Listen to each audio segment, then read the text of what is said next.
Olá, aqui quem fala é Júlia, eu sou arquiteta e urbanista e trabalho com políticas de desenvolvimento urbano e regional. A cidade que eu quero habitar é diversa, tolerante e segura para todas as raças, etnias e gêneros. O Saúde e Diversidade me ajuda a refletir sobre as minhas ações na luta contra a homofobia e na construção de cidades mais inclusivas e saudáveis para todos.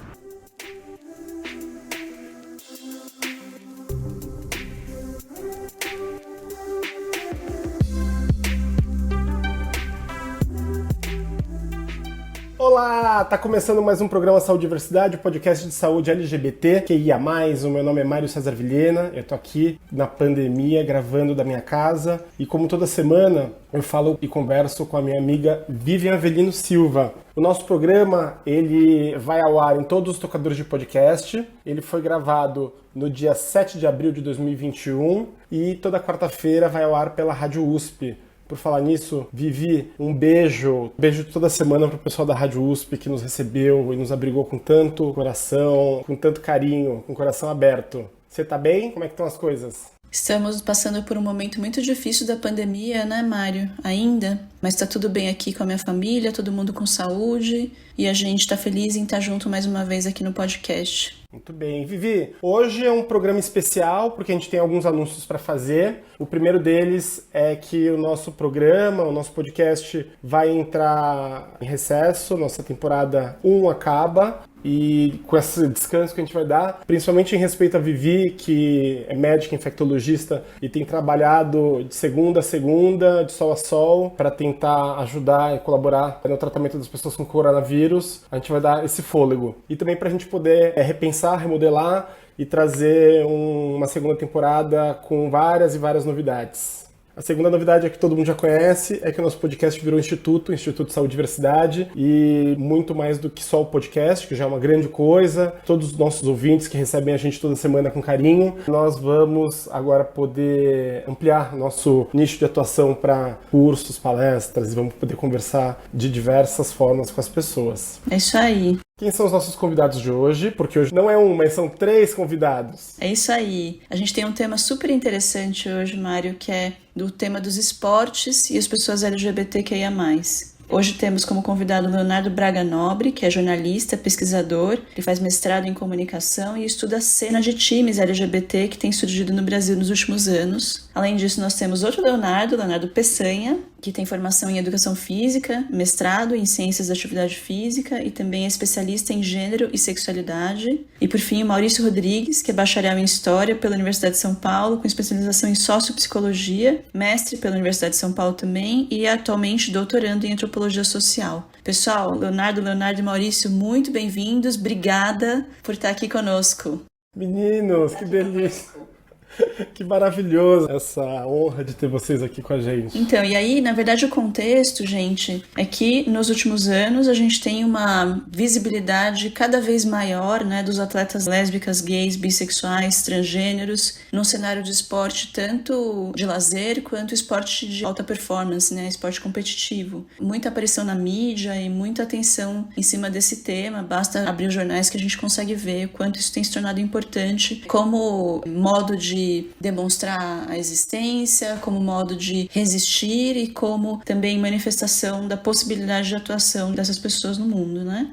E a gente sabe também que a prática esportiva é uma coisa importante profissionalmente para algumas pessoas, para a saúde, né, para todo mundo. O Mário já falou aqui o quanto tem sido importante para ele na pandemia praticar esportes. E sem dúvida a gente precisa ter mais atenção para essa questão dentro do contexto de saúde das pessoas LGBTQIA+.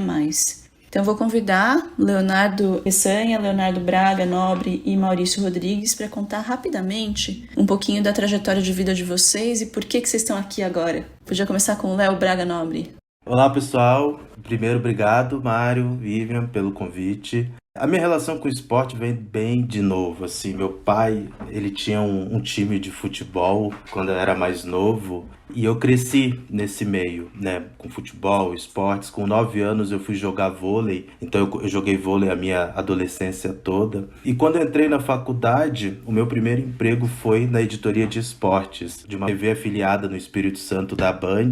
Eu fazia um programa jornalístico que ia ao ar diariamente sobre esportes. E assim que eu me mudei para São Paulo, também fui trabalhar com esportes no Diário de São Paulo aqui. E aí me afastei um pouco dessa área por um período, mas em 2018 eu voltei a jogar vôlei em um time formado por atletas amadores LGBTs, que é o Unicórnios Brasil. E a partir desse momento eu comecei a observar que aquele espaço, aquela cena tinha muita coisa para se absorver, muitas questões para se levantar. Era um local interessante para se pesquisar. E daí eu voltei a me conectar um pouco com esse esporte junto com a comunicação. E agora eu tô fazendo mestrado e estudando um pouco dessa cena.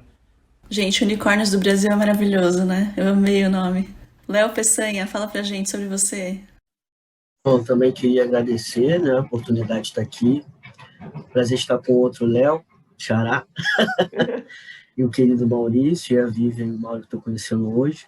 Bom, eu, desde pequeno, sempre me vi envolvido com o esporte, né? Meu primeiro esporte que eu fui, assim, muito próximo foi o basquete, mas eu não cresci, né? Eu sou baixinho, tenho 1,5 m, 1,60 m.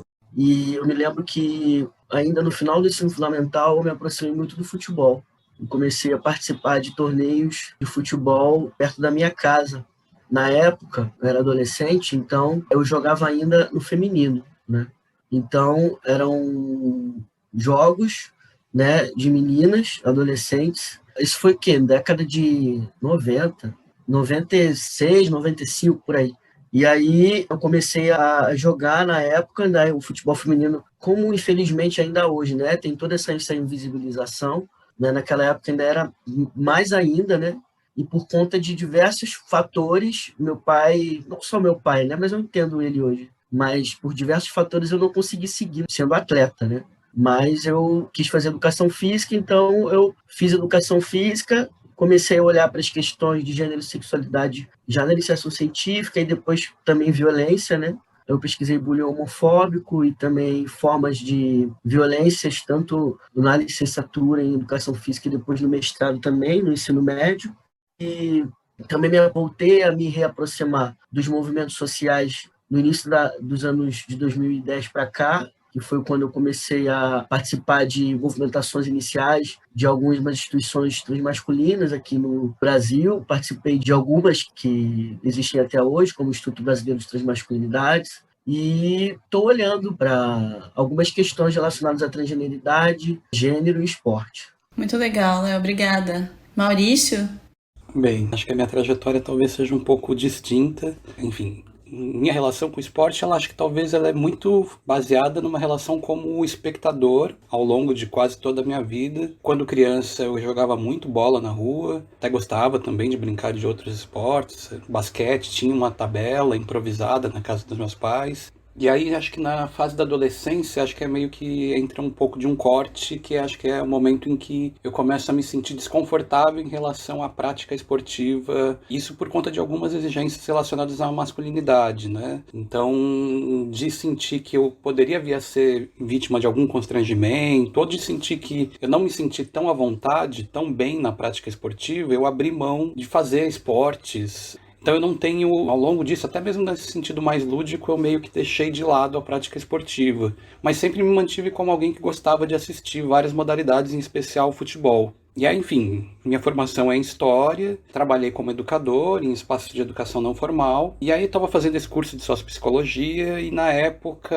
enfim, estava pensando num tema de TCC, e surgiu como interesse pensar um pouco na repercussão que teve aquele episódio do beijo do Sheik, do selinho dado por um jogador do Corinthians à época, o Emerson Sheik, num amigo, e ele postou a foto na rede social. E, enfim, era um jogador que tinha um status de ídolo do time, um jogador que se identifica como heterossexual e que passou a ser questionado pela própria torcida, além de toda a ridicularização que veio por parte de adversários e torcidas adversárias. Então acho que isso me veio como um estalo para pensar o universo do futebol, o futebol masculino, como um universo que se caracteriza por essa reverência a uma masculinidade hegemônica, né?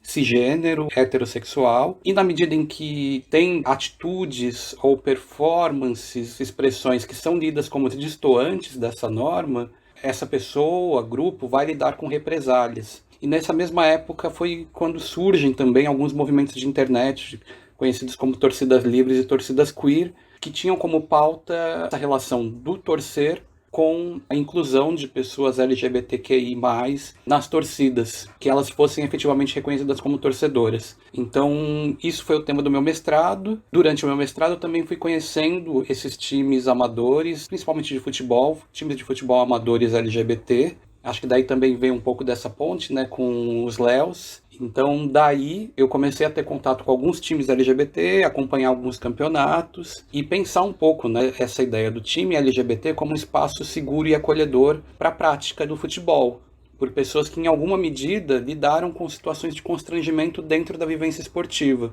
E aí, em 2019, quando eu entro no doutorado, é quando começam a ter projetos de lei que passam a questionar a presença de atletas trans no esporte de alto rendimento. Então isso me faz focar um pouco do meu interesse no acesso ao esporte por pessoas trans. Enfim, eu tenho acompanhado principalmente um time de futebol amador, formado exclusivamente por homens trans. E aí, enfim, como isso é atravessado também por um projeto de lei ou por discussões públicas acerca do direito de pessoas trans poderem ter acesso ao esporte.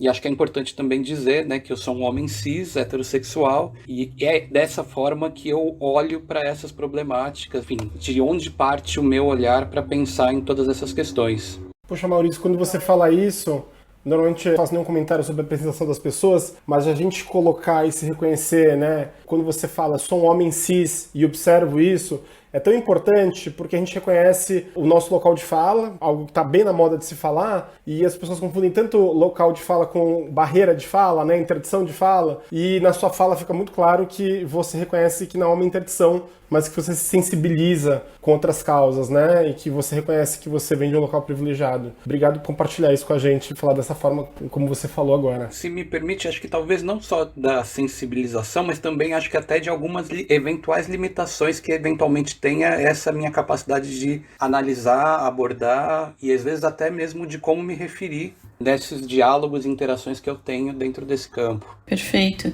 Na verdade, acho que a gente já começou a falar um pouquinho sobre o tema aí da primeira pergunta que eu ia fazer, né? Que é essa expressão de gênero que está tão vinculada com alguns esportes. O futebol é um exemplo muito importante no Brasil, né? Futebol é coisa de menino, né? A gente aprende isso desde criança. E balé é coisa de menina. Enfim, a gente pode dar vários outros exemplos, né? Certamente, Léo Peçanha deve ter passado por essa dificuldade, né? De qual que você ia seguir e tudo mais. E eu acho que tem muitos outros contextos em que o esporte acaba sendo uma marca da expressão de gênero, né? Ou também um lugar, um contexto em que muito preconceito se manifesta, né? Como o que o Maurício contou, né? Dos esportes coletivos serem um lugar em que você pode sofrer violência, sofrer preconceito, e às vezes até violência física, inclusive, né? Ou mesmo no contexto da torcida do futebol, né? Que também é um lugar que envolve bastante estigma, né? Vocês podem comentar um pouco, então, em relação a isso e como o esporte pode ter essa expressão de gênero tão marcada e tão binária? Vocês sentiram isso na vida? Vocês acham que isso é uma questão também?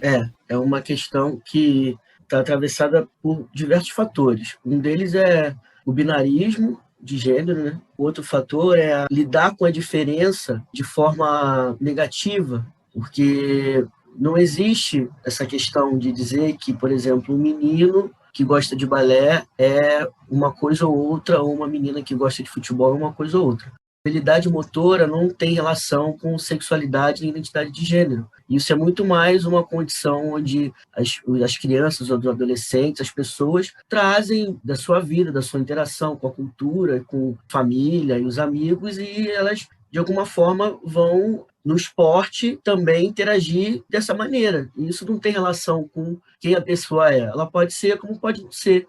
É que cria essa expectativa também em torno da maneira como as pessoas performam, né, o seu gênero, o seu corpo, ou as suas diversas maneiras de lidar com o corpo, né? Nas aulas de educação física isso é muito recorrente, né? O menino que tem trejeitos e a menina que tem trejeitos é logo apelidada de maneira pejorativa, né?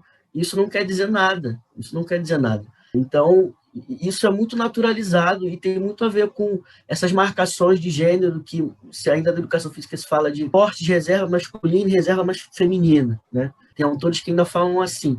Isso é cultural, sabe? Pode ser que uma menina goste de um esporte que muitos meninos gostam e tudo bem. Isso não quer dizer que ela é nada.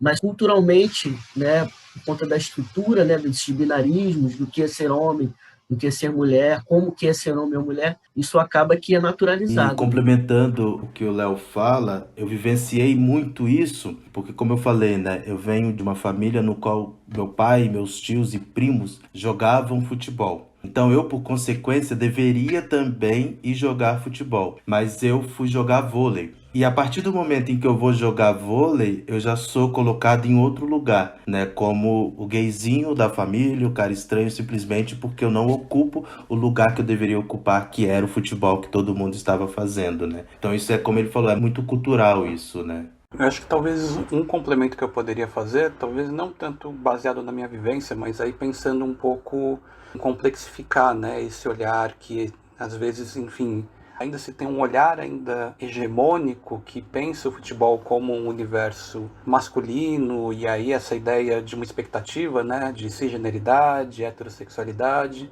mas ao mesmo tempo, e observando o futebol hoje, o futebol espetacularizado, eu penso muito também, olhando o futebol de mulheres, como o futebol de mulheres, cada vez mais, ele se coloca como um espaço de transgressão. É a mesma modalidade, mas você vê ali que tem ali uma maior diversidade em termos de corporalidade, em termos de subjetividades, e em termos de uma reivindicação também de mulheres que se auto-identificam como lésbicas, bissexuais, até algumas que participam de competições femininas e que se apresentam como pessoas não binárias. Então, acho que existe ali também essa complexificação, né? Por um lado, no futebol masculino, a gente ainda vê uma exacerbação dessa ideia de uma virilidade muito relacionada à cisgeneridade e heterossexualidade.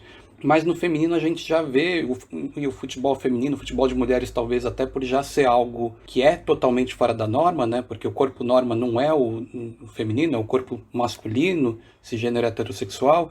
A gente vê que ele por si só ele já é algo que transgride a norma e tem uma maior liberdade em relação às expressões de gênero. Acho que são ambientes que se mostram mais acolhedores, e não só dentro de campo, mas um pouco da minha percepção indo a jogos de futebol feminino, até mesmo em relação a torcidas, até mesmo ali na presença de público que vai assistir e acompanhar esses jogos. O que vocês estão falando e esse conceito, expressão de gênero, ele é tão importante. Muitas pessoas ignoram, né, o significado disso, o que é expressão de gênero. A gente tenta explicar em alguns momentos do nosso programa, né, a diferença de identidade de gênero, expressão de gênero, gênero e sexo. E eu me recordo que já falamos aqui, inclusive, por conta desse momento que a gente vive tão diferente da história do Brasil, em que a superfície aparece a importância do que é de menino e do que é de menina, do esporte de menino e do esporte de menina, que na verdade sempre teve arraigado, mas agora está na superfície, né? Está no discurso político, está na pauta do governo federal, está na pauta, está na imprensa, todo mundo debatendo esses assuntos. Acho que antes era tratado de uma forma um pouco mais velada. Acho que, Vivi, é importante a gente explicar o que é expressão de gênero. Você pode contar um pouquinho pra gente? Expressão de gênero é a forma como a gente mostra a nossa identidade para fora, né? Então, como a gente se veste, se a gente usa maquiagem, não usa maquiagem, se a gente usa um sapato que é um estilo mais masculino ou mais feminino, enfim. É como a gente expressa a forma que a gente se identifica. E a gente pode perfeitamente ter uma expressão que é fluida, né? A gente pode ter uma expressão que varia de um dia para o outro, nada te impede de ter uma identidade masculina e uma expressão com elementos femininos. A gente discutiu bastante aqui que essa não binariedade, né, que especialmente a geração mais jovem agora consegue demonstrar uma coisa muito incrível, né, muito maravilhosa. Eles vão quebrando realmente com esse paradigma que, sei lá, a nossa geração, por exemplo, acabou sofrendo bastante, né, com esse tipo de posicionamento binário para tudo, né. E minha gente, não confundam, assim, não tem nada a ver com quem eu gosto, assim. O meu afeto, a minha orientação sexual é uma coisa, ou seja, se eu sou gay ou se eu sou hétero é uma coisa, minha expressão de gênero é outra. A minha identidade de gênero, se eu sou cis ou se eu sou trans, é outra coisa. E a expressão de gênero se difere disso. Mas falando um pouquinho sobre identidade de gênero e sobre a binariedade do esporte, essa diversidade do esporte, ainda na esteira do comentário de vocês, meninas, sabemos que existem atletas trans na prática de esportes, né? Podemos citar aqui a Tiffany, mas além desse caso existem diversos outros. E isso eu acho que mostra pra gente que existe uma diversidade de gênero na prática esportiva e em todos os esportes. E eu acho que é importante a gente falar que essa presença é importante porque traz essa diversidade e que existem times amadores de pessoas trans em relação a outros times formados por homens gays. E acho que isso complementa o nosso conceito, né, de que cada coisa das letrinhas, cada letrinha da sopa de letrinhas significa uma coisa e pode se colocar de uma forma diferente. A gente está conversando aqui sobre práticas esportivas e a prática do esporte no mundo LGBT. Para discussão com essas 3 pessoas maravilhosas que a gente convidou, nós temos essa música, Florescer, de Marte, nos acompanha no nosso programa hoje. Olha que delícia, meninos, ouçam. Todo mundo quer ter um par pra chamar de seu, sei lá, pra sair, para jantar, pra se amar, pra se amar. No mundo ninguém quer ser só, prefere voltar a ser pobre. Alguém sozinho chega a sentir dó. Mas vale a pena eu lembrar você que às vezes é melhor assim viver, ser sozinho e amar só você, pra de dentro pra fora florescer. Se algum dia for pensar, ninguém no mundo vai me amar, preste um pouco mais de atenção, você é a sua maior paixão. Se algum dia for pensar, ninguém no mundo vai me amar, preste um pouco mais de atenção. Então, sobre isso que você falou, Mário, acho que é importante a gente ressaltar como é diferente, né? A gente já vem falando no nosso programa como os sofrimentos e as vivências são heterogêneas para as pessoas LGBTQIA+, né? Cada uma das letrinhas. E aí a gente tem agora um grupo muito especial de entrevistados aqui para falar um pouco sobre cada uma delas. Vou pedir para o Léo Nobre começar falando sobre como se apresenta de forma diferente, Léo, as dificuldades para cada uma dessas letras. Eu acho que depende muito do espaço, né? Eu acho que dentro do ambiente no qual eu pesquiso, há uma certa separação entre essas letras, né? Por exemplo, o espaço em que há uma ocupação massiva de homens gays, infelizmente ainda não há uma presença de pessoas trans. E aí acho que a gente tenta entender o porquê que isso está acontecendo ultimamente, né? Até porque eu confesso que eu percebo uma certa dificuldade nessa junção das letrinhas dentro dessa prática, porque a própria comunidade gay, ela não consegue reconhecer e olhar as outras letras, né? Há uma problematização enquanto a isso. Então eu acho que é importante a gente começar, e esses espaços, eles são muito importantes para a gente começar a debater isso, para a gente começar a trabalhar de forma igual todas essas letras, né? Uma mimetização, né, que acontece às vezes. Eu acho que acontece, por exemplo, acho que o Maurício também pode falar um pouco sobre isso, né? Como ele estuda um pouco os Meninos Bons de Bola, que é um time formado por homem trans, né? E eles acabam não participando de campeonatos que são voltados para times de futebol gays, né? Porque há um certo preconceito por parte da comunidade gay. E esse preconceito, ele vem muito pelo mesmo preconceito que a Tiffany sofre quando ela está jogando vôlei de alto rendimento, né? Porque eles colocam pessoas trans em um outro lugar, e isso não deveria acontecer, né? Então eu acho que é necessário que se problematize isso dentro dessa cena para que não haja essa separação das letrinhas, entendeu? Para que elas possam se relacionar melhor. Maurício, você quer comentar? Eu acho que eu posso comentar, e acho que, enfim, o Léo também acho que vai trazer muito nesse sentido, mas falando especificamente, né, em relação a essa questão do futebol amador, e acho que talvez as dificuldades de chamar, talvez, quanto um futebol LGBT, né, enfim, porque acho que talvez exista ainda, e acho que isso transcende a própria cena do esporte, do futebol. Acho que isso é uma coisa das dificuldades mesmo internas do movimento LGBTQIA+, e aí eu não vou entrar muito nessa controvérsia, mas enfim, um pouco olhando dessa perspectiva, acompanhando alguns dos torneios, é de haver um olhar ainda de não entendimento do que é a transgeneridade, que por si só já cria ali uma série de situações de constrangimentos para integrantes dos times de homens trans, em algumas vivências, em alguns torneios. Acho que também acontece, e acho que é importantíssimo pensar nessa questão que é mais interseccional, de outros marcadores de diferença, levar em consideração questão de raça, classe, e como isso acaba sendo atravessado no acesso dessas pessoas a esses espaços. Enfim, pensando no futebol, de Liguei, por exemplo, né, que é o principal torneio hoje para homens gays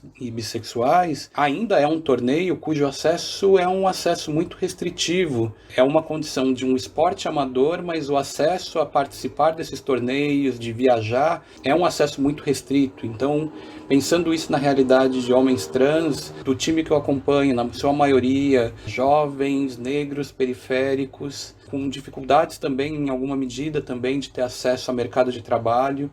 Então, por si só, já ter o acesso a esses campeonatos amadores, por si só é muito difícil. E esses atravessamentos, às vezes, também aparecem em conflitos dentro desses torneios, né, em estranhamentos. Lógico que também tem alguns momentos, situações de integração, de inclusão. É possível ver que homens trans, não só homens trans, mas também mulheres, participam desses times gays, times inclusivos. Mas essa experiência de alguns times trans, dos meninos bons de bola em especial, nesses torneios, acabam sendo experiências muito marcadas por algumas situações de constrangimento que os levam a não se sentirem confortáveis jogando, participando de alguns eventos como esse. Acho que tem aí alguns relatos públicos, trabalhos publicados. Posso indicar aqui os relatos feitos pelo Bernardo Gonzalez, do próprio Wagner Xavier Camargo, que acho que são importantes para entender um pouco como que é esse cenário. Mas é isso, eu acho que tem tensões, mas também existem possibilidades de aliança e, enfim, acho que é importante se pensar a partir de toda essa complexidade. Léo, você queria complementar? Não, complementando o que o Maurício falou, né, essa complexidade desses espaços, principalmente por homem trans, né, no processo de uma Liguei, por exemplo, isso acontece muito dentro do futebol. Porque vale lembrar também que em outros esportes essa integração é muito maior. A gente tem um time de rugby, por exemplo, em que há essa integração. A prática de vôlei também há uma integração maior. Então eu acho que vale a gente tentar, talvez, problematizar por que isso acontece mais no futebol. Porque não há essa integração no futebol em si, mas nas outras práticas existe uma integração maior, né? Pois é, que interessante, né? Isso é motivo de estudo mesmo, porque como que a gente está tentando realmente abrir, né, o esporte para a comunidade LGBTQIA+, mas a abertura não é uma abertura verdadeira, né? Ainda tem barreiras. Acho que a gente podia colocar um pouco o contexto mais básico aqui, né, da cena das pessoas trans no esporte, porque a gente falou um pouquinho aí sobre a inserção de pessoas LGBT, mas mais da comunidade, talvez, de gays e lésbicas, né, nos esportes coletivos, que o Léo está bastante envolvido. Mas existem questões, inclusive, legais relacionadas à participação de pessoas trans em esportes de alta performance. Então, por exemplo, relacionadas ao nível de hormônio, de testosterona, que deve ser medido nas mulheres trans, para permitir a participação delas no esporte. Eu já li alguma coisa a respeito de estar com a testosterona suprimida por pelo menos 12 meses, né, para as mulheres trans. Não sei se existe uma regra semelhante para homens trans nos esportes de alta performance. Mas, em geral, né, as pessoas ficam incomodadas com a participação da mulher trans, com o argumento de que a mulher trans tem uma estrutura física, músculos e ossos que remete ao biotipo masculino e, portanto, ela teria vantagens, né, físicas em relação às mulheres cis contra quem ela está competindo.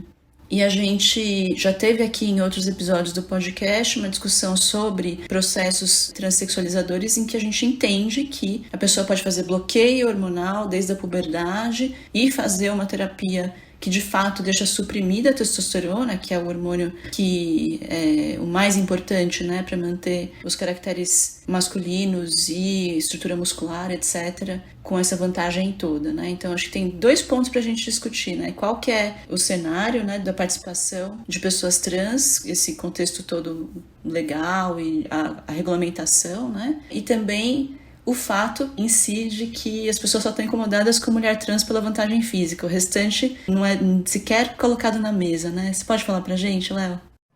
Eu vou dialogar um pouquinho com o final da fala do Maurício e do Léo em relação ao que eles estavam dizendo. Eu acho também que esses tipos de preconceitos e violências que existem no próprio meio, né, LGBT, em relação ao esporte, acho porque o esporte não está isento, né? Ele também é atravessado por essas estruturas sociais que existem na sociedade. E tanto pessoas que não são LGBTs como também pessoas LGBTs reproduzem isso também no esporte, né? O que acontece em relação à transfobia e os sexismos em relação a trans no esporte é também isso, né? É entender que o esporte também é um lugar da sociedade onde as estruturas de poder vão estar ali agindo. E em relação especificamente a trans no esporte, o cenário é que existe a diretriz que o COI deu, que é apenas uma diretriz, não é uma obrigatoriedade. Então, ela sugere que as federações e as confederações se adaptem, né, às diretrizes que ela deu, né?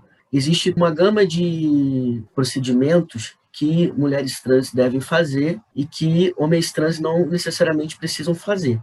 Então, por exemplo, por mais que na segunda alteração que foi feita, né, em 2015, né, para Rio 2016, se perdeu a obrigatoriedade de fazer redesignação sexual. Mas ainda continuou o fato de, por exemplo, existem outras, né, mas eu vou citar algumas. O fato de que mulheres trans precisam se autodeclarar enquanto identidade feminina durante pelo menos 4 anos, né? E que a testosterona no soro delas, né, devem permanecer por 10 nanomol. E isso ainda existe uma nova diretriz tanto da Federação Internacional de Atletismo, tanto do COI ainda não liberou, mas parece que está para liberar também, posso estar enganado, mas a Federação Internacional de Atletismo já mudou para 5 nanomol. E esse nanomol tem que ficar no soro ali da testosterona das mulheres trans durante 12 meses, né? E elas vão ter que passar por comprovações em relação a isso. Em relação a homens trans, a diretriz ela diz que homens trans podem competir, são elegíveis para competir em qualquer categoria. Então, na verdade, a gente observa que existe um tipo de naturalização de uma não legitimidade também dos corpos trans através do COI. Isso também é sexismo, né? A gente entende que teve avanços, né, nessa nova diretriz, mas ainda assim está dialogando com o não entendimento ainda desse corpo, né? Porque quando a gente fala em hormonioterapia ou reposição hormonal, né, que é o processo de adequação hormonal que as pessoas trans fazem, adequação no sentido de aparecer os caracteres sexuais com quais a pessoa se identifica, né? Então, é uma reposição hormonal que ela não é apenas estética, ela é funcional. E isso precisa ser levado em consideração quando se olha para a corporeidade trans, porque senão fica parecendo que é apenas uma barba ou é apenas um corpo mais modelado, e não é apenas isso, né? Existem mudanças específicas, orgânicas, biofisiológicas naquele corpo, e isso não é considerado, né? O debate em torno do trans no esporte, esses fatores que eu falei não são levados em conta. É sempre muito batido na questão da vantagem. A vantagem é o que eles chamam em relação à memória muscular. Eles alegam que a memória muscular não muda e, por conta disso, as mulheres trans têm uma força que a própria Tiffany já relatou diversas vezes, né? Que ela, pelo contrário, ela não tem essa força toda. Pelo contrário, ela sente câimbras e ela soa muito, desgasta muito. Então, eu acho que a gente tem que olhar de novo e aí as pesquisas avançarem no sentido de perceber a legitimidade dos corpos trans, né? E não ler apenas um corpo trans como uma cópia de um corpo cis, porque não é uma cópia, ele é um corpo diferente, assim como outros corpos que existem. Não existe a marcação cromossômica XX e XY, existem outras, né? E esse debate, às vezes, por pessoas aí que começaram a falar, a Tiffany apareceu, né? Deu-se o boom e todo mundo ficou especialista no tema, né? Ficou um debate um pouco raso. E sempre marcando uma corporeidade da mulher trans contra o homem cisgênero. Então, isso é complicado. E em relação aos homens trans, para eu terminar, para mim fica parecendo, de novo também, que vai dialogar lá com o que acontece com o que o Léo Maurício falou, em relação a não acolher os homens trans no futebol, né, os homens gays, que essa naturalização de que tanto faz. A diferença é que, em relação ao futebol dos homens gays, tem uma resistência. Em relação à determinação do COI, é que tanto faz. É um corpo que é como se ele não tivesse nenhum tipo de intenção de somar ou de diminuir, né, de agregar ali no jogo. Fica parecendo que ele não faz efeito nenhum. E isso é, de novo, olhar para o corpo trans como um corpo inferior. Então, é complicado. Porque, né, o que acontece na nossa sociedade, isso revela a grande ignorância que a gente tem a invisibilidade que as pessoas trans sofrem, e isso a gente está vendo agora no contexto esportivo, né? É uma loucura, assim. É revoltante, pelo menos eu fico até arrepiado quando você fala isso, porque consequências dessa ignorância que a nossa sociedade tem, por conta de preconceitos arraigados, por conta de questões judaico-cristãos, religiosa e o mundo cis-heteronormativo que a gente vive, se revela em todos os espectros da vida, como você mostra aqui no esportivo. Né, não, Léo? Mas posso complementar? Claro. É porque, ao meu olhar, né? Eu acho que existe ignorância, mas não é só ignorância. Porque quando aconteceu, né, toda a problemática, principalmente de colegas da área das ciências da saúde, ciências biológicas, naturalizando, né, são pessoas estudiosas, não eram pessoas que estavam ali, né, que não sabiam o que estavam falando. Muitas delas naturalizavam justamente que é o cissexismo, né, que é essa não legitimação da corporeidade trans e de outras manifestações corporais.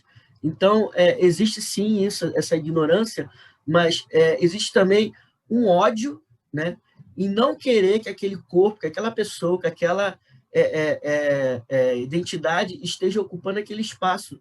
E aí, quando se fala de alto rendimento, né, no caso de atletas olímpicos, atletas no alto rendimento, de novo, o que eu sempre falo, que é tirar o trabalho. E ser atleta é trabalho.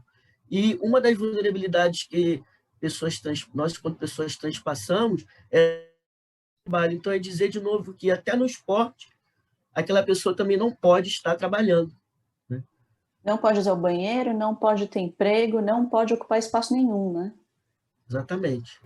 Não, e eu acho que isso mostra também, eu estou tão chocado com essa informação, isso me traz tanta agonia, porque isso me lembra como as pessoas que se identificam, né, principalmente nos anos 90, mas hoje se afirmam politicamente como travesti, são colocadas como uma mulher forte. Então eu posso fazer o que eu quiser, porque ela aguenta o tranco, eu posso bater, eu posso dar com o extintor do carro. É isso que os fascistas, vou chamar de fascistas, generalizando esse pessoal que faz isso, achando que a gente pode agredir uma pessoa, entre aspas, travesti, que é o travecão, né, que é tratado de uma forma pejorativa, sem contar que até dentro desse espectro a gente tem um monte de possibilidades e um universo gigantesco de formas de se viver como uma mulher trans que pode ter feito bloqueio desde muito nova e tem uma estrutura corporal muito diferente, né, de quem começou mais tarde.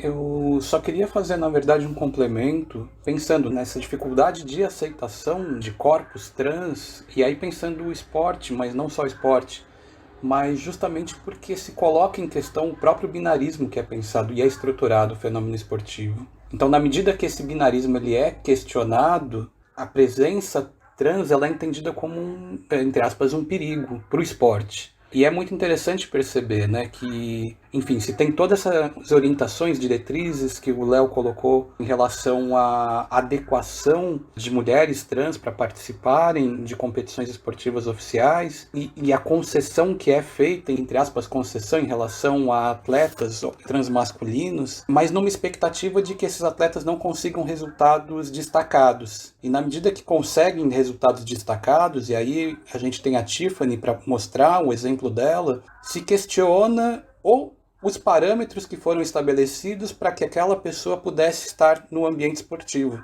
Peraí, eu acho que todos esses parâmetros, que são parâmetros extremamente rigorosos, eles não são adequados, a gente tem que questionar os parâmetros. Então isso, na verdade, só mostra como essa regulamentação, como o esporte pensa a elegibilidade esportiva, ela parte de um lugar que é o lugar da cisgeneridade enquanto norma. Então, acho que pensar trans no esporte envolve também questionar essa cisnormatividade que não só estrutura o esporte, mas no esporte, enfim, aparece, né, se reflete muito nessa maneira de se pensar a prática esportiva dentro de uma estrutura binarista e que se reflete não só no alto rendimento, mas em toda forma de esporte, né? A gente falou um pouco antes, né, do esporte escolar, essa separação que existe, meninos praticando determinadas modalidades, ou uma expectativa de que meninos pratiquem bem determinadas modalidades, meninas outras. E a gente cada vez vai vendo, né, um questionamento disso em relação também às próprias infâncias trans, ou infâncias que não necessariamente se marcam dentro desse binarismo de gênero. Então, achei que era importante talvez fazer essa pontuação. Já falei várias vezes aqui no nosso programa que eu queria ter feito ginástica olímpica e minha mãe não deixou. Ela me colocou no futebol, minha gente. Até hoje, eu não sei, a bola chega em mim, eu fico com medo dela. Maurício, Léo e Léo. Hoje a gente está trazendo esse tema que é super interessante, profundo, e estamos num nível de densidade, de eloquência muito bom, que é digno do nosso programa. Vocês são sempre bem-vindos aqui. E eu tenho certeza que as pessoas vão ficar com muitas dúvidas, e vocês também trouxeram vários dados, né? Vocês trouxeram o nome das ligas esportivas. Então, você que quiser saber mais, manda mensagem pra gente. A gente vai colocar no link das nossas redes sociais tudo que foi citado aqui. A gente está no Instagram, no Twitter e no Facebook, @saudiversidade, que é a junção da palavra saúde com diversidade. E também nós temos um e-mail, saudiversidade@gmail.com. A gente pode ouvir mais um pouquinho de música, tá uma descontraída.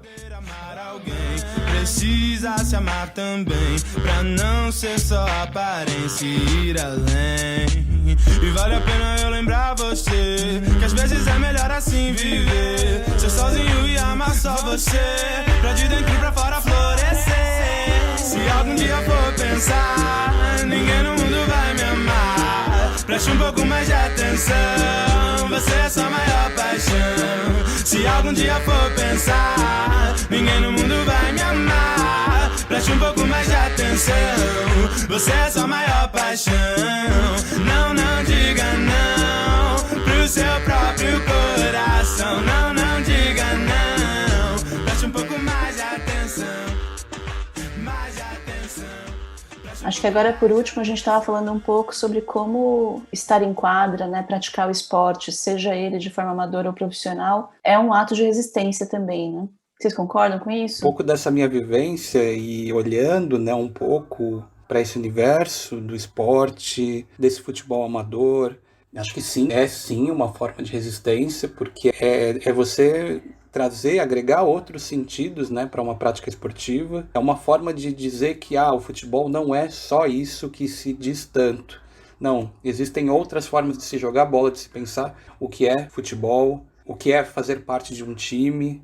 Então, acho que tem muitos significados em termos de resistência, né? Enfim, que essa palavra também ela tem uma conotação, acho que é talvez qualificar o que pode ser essa resistência, né? Ou até mesmo uma agência em meio a tantas dificuldades e restrições. Eu acho que o simples fato, e aí eu vejo em muitas narrativas de atletas LGBTQI+, e mesmo também de mulheres cis, hétero, porque, enfim, a gente tem que levar em consideração que existe também uma simetria de gênero que permeia, né, o esporte. É também algo que é estruturante do que a gente entende como esporte moderno. Mas, para mim, é muito, enfim, e acho que talvez isso foi o que, em alguma forma, me levou a essa pesquisa, é pensar como se relabora essa relação com o esporte. Em meio a situações de eventual constrangimento e mesmo violências, sejam violências homotransfóbicas, misóginas, são pessoas, grupos que reconstroem um pouco dessa relação com o esporte. Seja por meio da construção de um time inclusivo, de um time acolhedor, ou por meio ali de uma imposição de que, não, eu vou fazer parte desse time aqui, de uma afirmação mais contundente. Então, é isso, essas relaborações que, de alguma forma, trazem novos sentidos a um universo que ainda carrega uma imagem hegemônica, né? Que ainda é muito calcada nessa cis-heteronormatividade. Mas cada vez mais eu vendo esse, enfim, surgimento de times, coletivos, essas transgressões da prática esportiva, seja no aspecto mais lúdico, até mesmo no alto rendimento, eu vejo o esporte ele ganhando em sentidos que não sejam aqueles aos quais ainda são, digamos, a imagem hegemônica do que se entende por esporte. Mas acho que cada vez mais as pessoas também começam a pensar o esporte com outros termos, com uma outra gramática. Muda também a sensibilidade em relação às violências que são expressas nesse ambiente. O que antes por muito tempo era naturalizado deixa de ser naturalizado. Então acho que isso tem um potencial, não essas múltiplas expressões, elas têm um potencial não só de resistência, mas também pedagógico e de ampliar os sentidos da prática esportiva. Léo Nobre, quer complementar? Sim, eu concordo com o Maurício e eu acho, na minha vivência, isso é muito forte, né? Porque a partir do momento em que eu começa a participar de um time no qual há a presença de LGBTs, você começa ali a criar um debate sobre a sua identidade, sobre o espaço que você ocupa. Então isso acaba se tornando muito importante, porque isso vai além das quadras, né? Não é só jogar vôlei, é construir uma identidade e é fortalecer essa identidade dentro desse espaço, fazendo o que o Maurício falou, né? Tentando desconstruir essa hegemonia do cisgênero, né? Léo, você quer falar também? Sim, se não, concordo com os dois, concordo. Talvez acrescentar que é importante, sim, a gente vê cada vez mais, né, atletas fazer esse movimento de representatividade dentro do esporte. Nas últimas Olimpíadas da Rio 2016 saiu uma lista com bastante atletas, né, que assumiram, enfim, ou se colocaram dessa forma. Teve até um pedido de casamento. Né, foi muito, muito bonito. Isso tudo é muito representativo, né? Isso é político. Então, isso é muito importante também, e a gente percebe que o esporte também é um lugar onde também vai problematizar e levar também essas outras questões sociais, né, para o âmbito do esporte. Mas eu também penso que, por um outro lado, uma vez eu ouvi uma amiga minha, a filósofa Leila do Mareste, uma querida, falar que é muito caro para quem coloca cara, mas também é muito caro para quem não coloca. Uhum. Então, a gente também é perceptível, né, também entender quando a pessoa não quer falar, porque é muito caro, sabe, passar por determinadas coisas, às vezes a pessoa já está cansada, né? Então, eu acho que isso é muito de cada um, porque nem todo mundo também vai ter essa, Mas digamos, é uma jogadora uma forma até de brasileira, né? aptidão em lidar com esse tipo de representatividade, né? Isso daí também é de cada pessoa. Então, eu acho que é pontual para quem fala e para quem não fala, né? Porque isso é uma coisa comum da pessoa, ser LGBT, né, é algo pessoal e individual de cada pessoa. Não vai interferir no trabalho, né? Acaba interferindo por conta das questões sociais mesmo, né, de violência e estruturais, né? Então, eu penso muito nesse sentido. A gente com certeza tem todo o respeito, né, por quem quer abrir, quem não quer, né? Mas eu acho muito maravilhoso, né? Por exemplo, numa situação de esporte competitivo, eu tenho filhos, um adolescente e outro pré-adolescente, né? E nessa fase eles têm muita admiração por pessoas que são esportistas profissionais. Eu acho maravilhoso quando tem esportistas profissionais que abertamente são LGBTQIA+, porque dá uma normalizada, né, na questão, que serve como exemplo. São pessoas que a molecada admira e eu acho maravilhoso que essas pessoas existam. Aliás, eu ia perguntar para vocês exemplos emblemáticos aí de populações, pessoas LGBTQIA+, nos esportes. Vocês podem contar para quem não conhece? A gente falou da Tiffany bastante, né? Eu tô me lembrando aqui da Marta, jogadora maravilhosa do time de futebol do Brasil, né? Quem mais que a gente tem que a gente pode citar? Tem a Megan, né, a capitã da seleção americana também de futebol, né, que ela também traz junto com ela essa representatividade. Quando elas ganharam a Copa do Mundo em 2019, né, ela se negou a visitar o Trump, e isso também para mim é um ato muito forte, né? Léo, você queria citar mais uma atleta? Sim, eu queria. É uma atleta paralímpica, o nome dela é Tuane Barbosa, né? Ela é uma mulher negra e lésbica, e que ela migrou de um esporte para o outro, e ela é muito importante porque ela teve uma lesão na perna, no joelho, né? E ela saiu do judô e foi para o atletismo. Hoje ela é atleta de arremesso de peso no movimento paralímpico, né? E isso é muito importante porque ela faz essa representatividade, ela é bastante assumida. Tem a Edênia também, que é uma mulher lésbica, que também é do movimento paralímpico, né? Ela é da natação, medalhista, né? Bastante conhecida no esporte. E são mulheres que eu fico muito feliz, né? E motivado, né? Eu sou do futebol e também sou da natação, cheguei a praticar natação, mas para mim elas são assim, mulheres de muita representatividade. E a Tiffany, né, não podia não falar dela. Quando eu vi a Tiffany a primeira vez eu chorei. Foi em 2018, no evento que a gente participou junto, eu chorei. Obrigado, porque é aquilo que eu falei antes, né? Ela passa por tanta coisa, né? Mas também a representatividade que ela faz, né? Tanto em relação ao esporte, né? Mas também em relação a ser uma pessoa trans que está ali combatendo tudo isso, não é mole, né? Então eu fiquei muito mexido quando eu vi a Tiffany. Maurício? A Tiffany, acho que ela emociona todo mundo de alguma forma. Também, quando eu tive a oportunidade de ver, Foi, enfim, é como se estivesse vendo uma diva e foi, enfim, vê-la jogando também foi algo muito importante, assim, até para entender um pouco do que representava a presença dela em quadra. Mas eu queria citar, porque se fala muito, né, em termos de atleta trans, de alto rendimento, ia lembrar a Renée Richards, que foi uma tenista que jogou no final da década de 70. Ela faz a transição de gênero, ela já tinha pouco mais de 30 anos, e aí ela reivindica esse direito para poder participar da liga, né, da WTA, que é a Confederação Feminina de Tênis. E ela chega a participar de torneios por alguns anos, e acho que é uma figura muito representativa quando se pensa em pessoas trans no esporte de alto rendimento.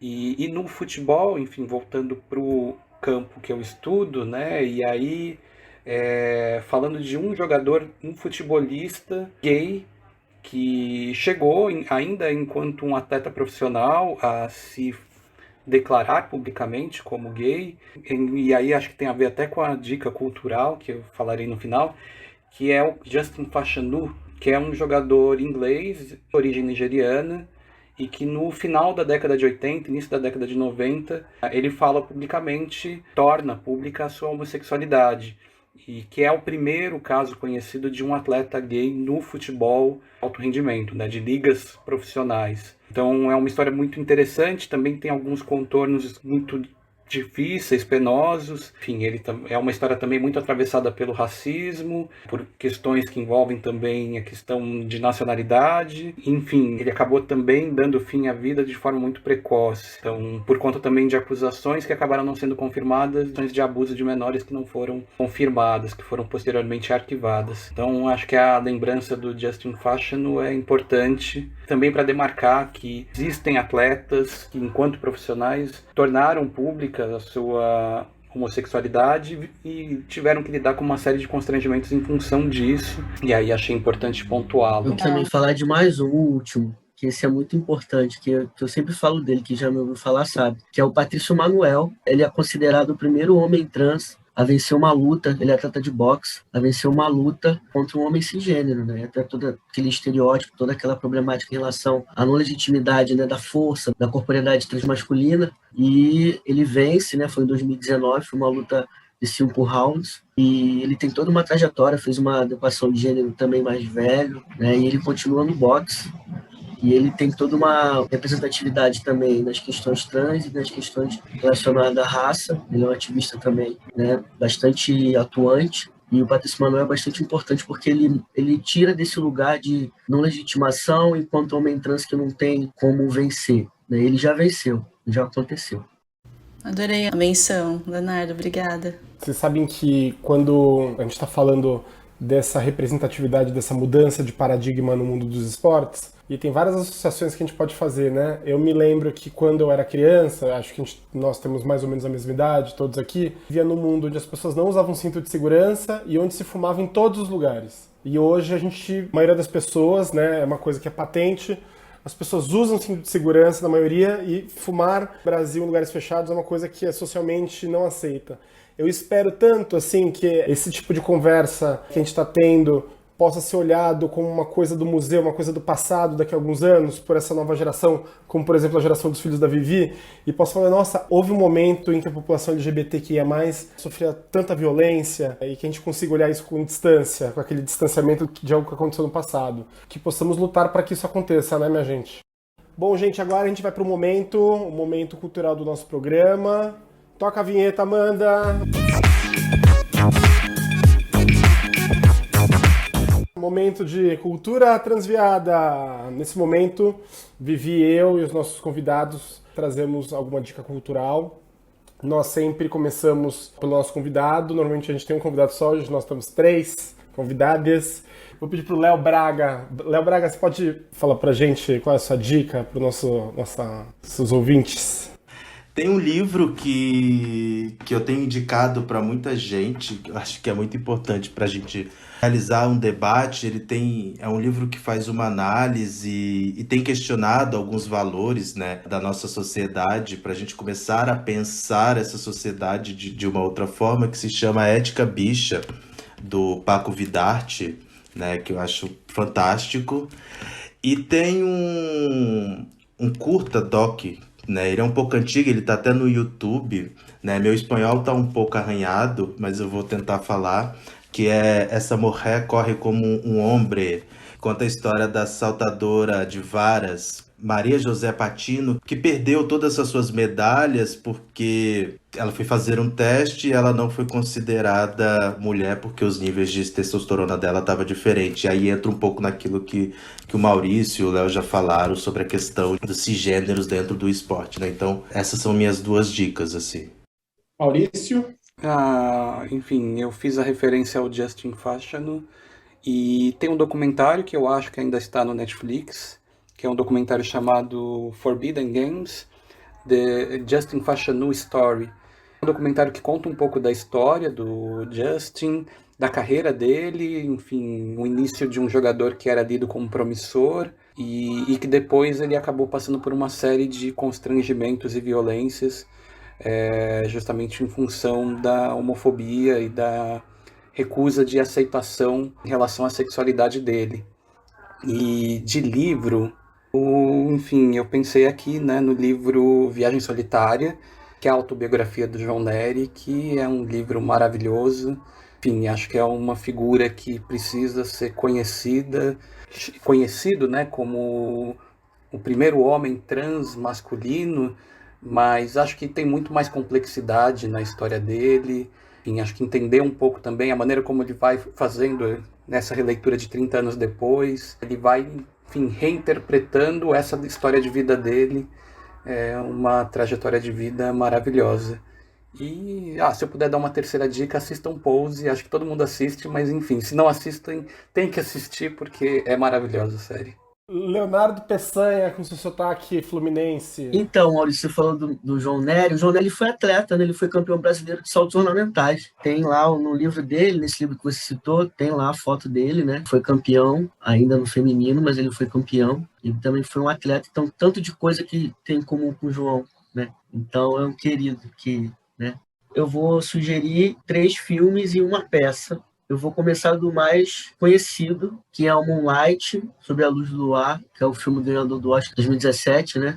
Que teve toda a problemática, não ganhou, né? Mas para mim é um filme que trata sobre masculinidades negras, Moonlight, né? E é muito sensível, né? E tem que estar com o coração quente para ver, porque ele é sensível, mas ele pega. Então é um filme muito que me cativa também, Moonlight. O outro, Homens Invisíveis, que traz narrativas de homens trans que viveram privados de liberdade. Esse filme é um filme que ele ainda não está assim de fácil acesso, mas porque está participando de festivais, é um filme recente, mas eu acredito que daqui a algum tempo ele vai começar a aparecer, está no YouTube e tudo. E ele traz essa narrativa e lá a gente percebe diversos tipos de experiências transmasculinas brasileiras, né? Que vai dialogar com outras marcações sociais, como o genocídio do povo preto, como racismo, como, sabe, LGBTfobia, como questões relacionadas à saúde. Então é um filme muito interessante, que também teve ali por trás, né, das câmeras também pessoas LGBTs e homens trans, pessoas transmasculinas também trabalharam no filme. Então ele tem um olhar bastante bacana. O outro filme é o filme Raça, que eu acho que está no Netflix, que é a história real do Jesse Owens, que é um atleta negro, né, que passou por... Não vou falar, mas enfim, veja um filme que ele passou por um processo complexo, né, contra um atleta negro competindo, onde ele estava competindo, na época que ele estava competindo. Né, um filme bastante interessante também, tem que ver com o coração quente. E a última é uma peça que ela não está disponível, estava aqui no Rio, né, antes da pandemia, e é um olhar bastante amplo das masculinidades negras, que é o Oboró, Masculinidades Negras, da direção do Rodrigo França, e ela traz a perspectiva das masculinidades negras através dos orixás masculinos. Né? É uma peça muito legal também, né? Ela estava para ir para São Paulo, quando começou a pandemia, ela ganhou o prêmio Shell. Então é uma peça bastante bacana. Olha só, olha quantas dicas eles tinham. Isso porque o Léo não tinha avisado que tinha que dar dica. Léo, você quer dar mais uma de outro livro, você falou? Eu lembrei de outro livro agora, do João Abel, que se chama Bicha, né? Homofobia Estrutural no Futebol, que faz uma uma análise da questão do futebol e como que a homofobia é muito presente. Então, acho é um livro bem bacana. Joia. Interessante. Eu agora, Mário, Senhora. eu quero sugerir aqui, na verdade, para ficar no nosso radar, porque ele não está disponível ainda nos streamings, que é um filme que chama Changing the Game, na verdade, um documentário, né, sobre atletas trans nos Estados Unidos. Eu consegui assistir o trailer, eles têm uma página no Facebook também, que deve ter aí em breve a referência de onde a gente consegue assistir o documentário completo. Mas acho que ele tem uma visão bem pessoal mesmo, né? Do dia a dia de um atleta trans, de todas as dificuldades que ele enfrenta. E você, Mário? Eu ia trazer mais uma poesia essa semana, depois do sucesso que foi minha poesia de A Gota d'Água, o trecho de A Gota d'Água, mas eu não consegui treinar o suficiente, fazer aquele ensaio, aquela performance. Então, mas no programa que vem eu vou trazer uma poesia. Vou trazer em vários programas poesias. Mas tem um seriado que também tá nos streamings da vida, tá na Amazon, que chama Transparent. Então, Transparent de tipo trans e parent, né? A junção das palavras. E é um seriado que é engraçado e traz essa questão da revelação e do preconceito das pessoas trans numa família judia. Eu só tô dando sinopse, não vou dar spoiler nenhum. A matriarca da família vai se revelar. E aí, quando ela se revela, ela chama a família inteira e fala assim: eu tenho uma grande notícia para dar pra vocês. Aí todo mundo fala assim: ah, vai morrer, né? Já pensa na herança. E aí, tem que continuar assistindo pra saber o que acontece. Essa foi minha dica. E olha que, gente, eu sou tão ruim de seriado que pra esse seriado me pegar quer dizer que é bom mesmo.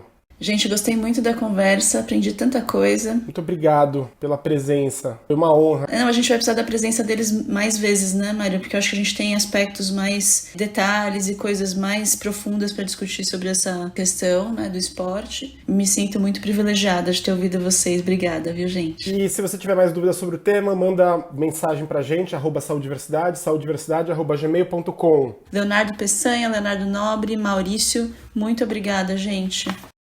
Muito obrigado o convite e, enfim, quem sabe até uma próxima. E obrigado também aos Léos, Peçanha, Nobre, pela companhia, Mário e Vivian, enfim, pela recepção no programa. Também agradeço, gente, muito obrigado pelo convite, foi ótimo, adorei o bate-papo e espero que a gente volte para debater mais, porque esse assunto ele é muito interessante, tem muita coisa para a gente conversar sobre isso. Beijo, gente!